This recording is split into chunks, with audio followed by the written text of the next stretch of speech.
एक गांव में अभिमन्यु नाम का एक कपटी और क्रूर स्वभाव का जमींदार रहा करता था, जो गांव के भोले भाले लोगों को कर्जा देकर उनसे भारी ब्याज वसूलता था।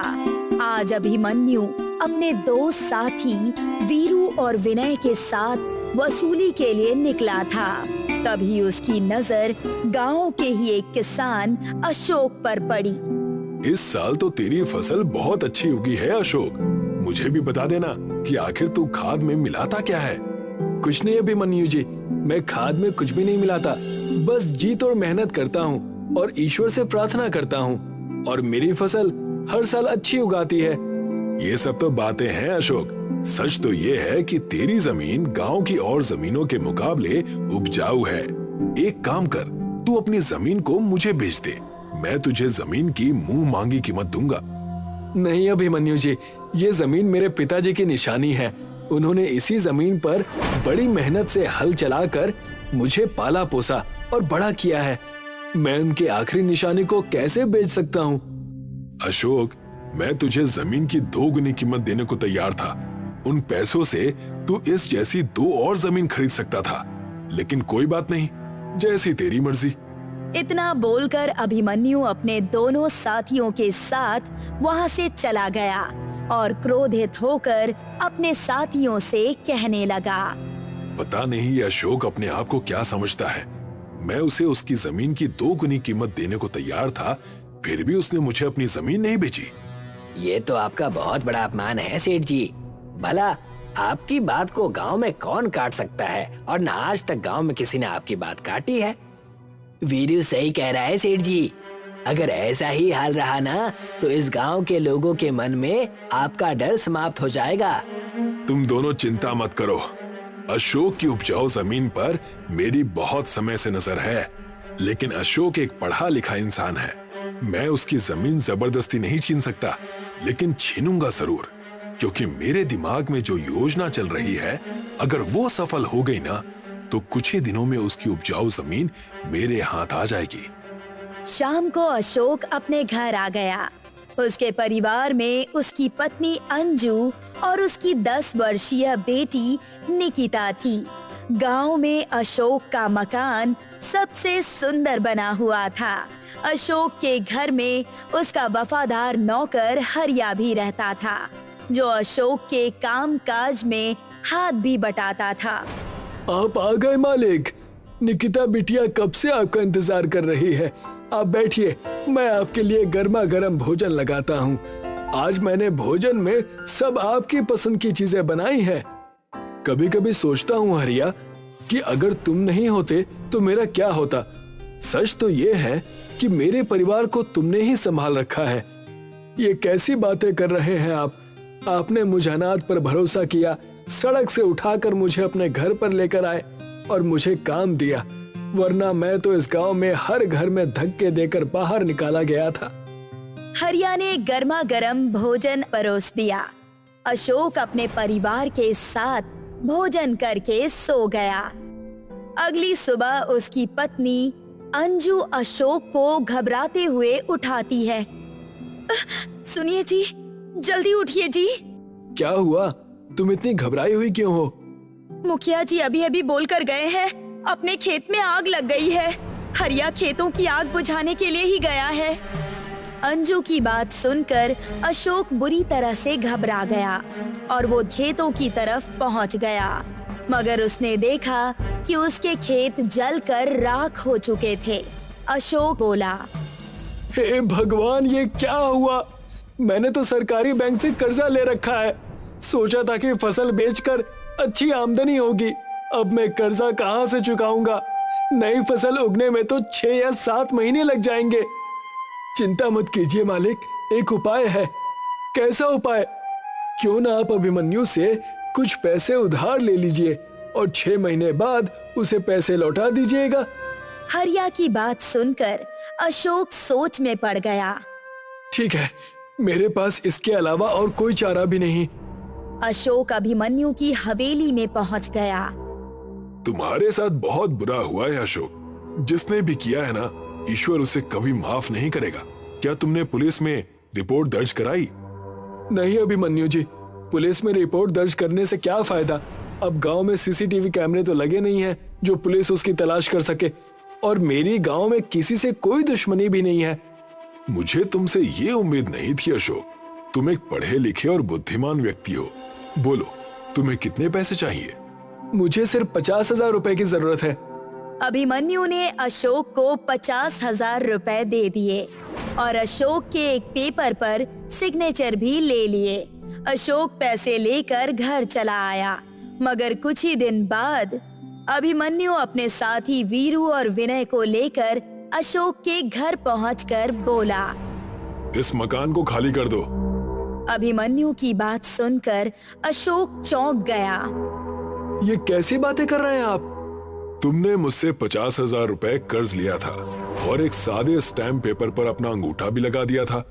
उस स्टैम्प पेपर में साफ साफ लिखा है, अगर तुम 5 दिन में मेरी रकम मुझे वापस नहीं देते तो तुम्हारा घर, तुम्हारी जमीन, सब कुछ मेरे नाम पर हो जाएगा। ये तो मेरे साथ धोखा है। तुम्हारी जो मर्जी आए तुम समझ लो। अब सीधी तरह से यहाँ से निकल जाओ। लेकिन मैं अपने परिवार को लेकर कहाँ जाऊंगा? मेरे पास कुछ भी नहीं बचा। मुझ पर दया कीजिए। अभिमन्यु अशोक की बात पर अपनी जेब से एक ताश का पत्ता निकालकर बोला, जिंदगी एक जुआ है अभिमन्यु। ये लो, ताश का एक पत्ता जिसमें राजा का चित्र छपा हुआ है। इसका मैं क्या करूंगा? जंगल में इस ताश में राजा का छपा चित्र देखते रहना और सोचते रहना कि कभी तुम किसान होकर भी राजा की तरह जीवन व्यतीत किया करते थे। अशोक अपने परिवार को लेकर आंखों में आंसू लिए हुए अपने घर से निकल गया। उसका नौकर हरिया भी उसके साथ चला ही था, मगर अभिमन्यु बोला, तुम यहाँ से नहीं जाओगे हरिया। तुमने शायद ठीक से सुना नहीं। अशोक का सब कुछ मेरा, मतलब उसका नौकर भी अब मेरा नौकर हुआ। अशोक बेचारा रोता हुआ जंगल की तरफ चला गया और 2 दिन तक जंगल में भूखा प्यासा अपने परिवार के साथ भटकता रहा। थक हार कर अशोक रोते हुए उस ताश के पत्ते को देखने लगा। अशोक के आंसू की एक बूंद उसी पत्ते पर गिर गई। तभी अचानक एक चमत्कार हुआ। वो पत्ता जिसमें एक राजा का चित्र छपा हुआ था अपने आप उछलकर खड़ा हो गया और उसमें से रंग बिरंगी रोशनी फूटने लगी और ताश के पत्ते के अंदर का राजा अशोक के सामने बाहर निकलकर खड़ा होकर बोला, तुम्हारे आंसू तो वाकई सच्चे मोती हैं। तुमने तो कमाल कर दिखाया। अशोक बुरी तरह से चौंक गया। कौन हो तुम? जादुई ताश के पत्ते का राजा। जिस ताश के पत्ते को तुमने पकड़ रखा था वो कोई मामूली ताश का पत्ता नहीं था, बल्कि जादुई ताश का पत्ता था। इस ताश के पत्ते को वो कपटी अभिमन्यु एक साधु से छीन कर ले आया था। मेरा जादुई पत्ता किसी भी सच्चे इंसान के हाथ में जाता है और उसका एक आंसू अगर इस पत्ते पर गिर जाए तो मैं जीवित हो जाता हूँ। बोलो, क्या चाहिए तुम्हें? मेरा परिवार 2 दिन से भूखा है और रहने का कोई इंतजाम भी नहीं।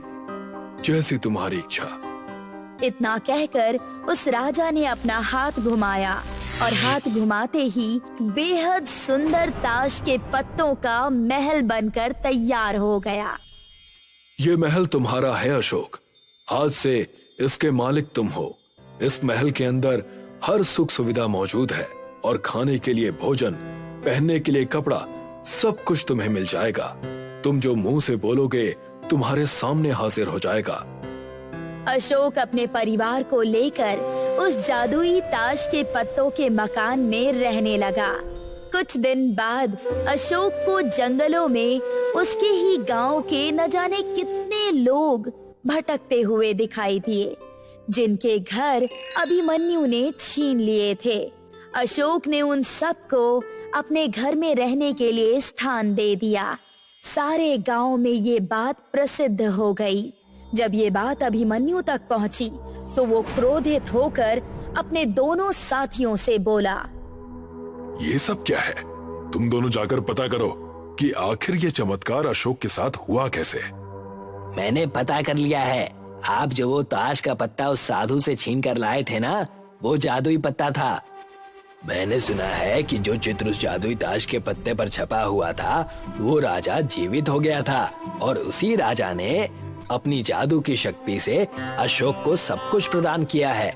आज अशोक के पास आपसे अधिक संपत्ति है। चिंता मत करो, उसकी एक कमजोरी मेरे पास अभी तक है, हरिया। अशोक एक दयालु व्यक्ति है, वो अपने नौकर के लिए कुछ भी करेगा। अभिमन्यु हरिया को पकड़कर अपने साथियों के साथ अशोक के महल में पहुंच गया और वो क्रोधित होकर बोला, वो जादुई ताश का पत्ता मुझे दे दे अशोक, वो मेरा है।